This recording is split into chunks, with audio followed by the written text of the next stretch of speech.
Kai tavo kūnas ilsisi, atsiveria kita erdvė, tyli, nematoma fiziškai, bet be galo stipri.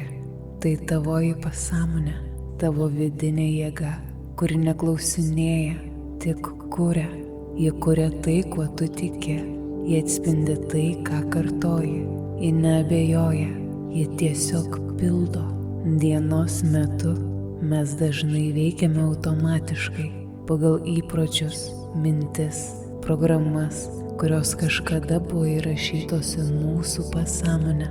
Tačiau dabar, kai tavo akys pamažu merkėsi, kai kvėpavimas darosi gilesnis, atsiveria galimybė įrašyti tai, kas tau iš tiesų atneštų laimę ir gausą, naują tikėjimą, naują realybę, naują gyvenimą. Naują meditaciją rasi mūsų YouTube kanale Ramybės uostas.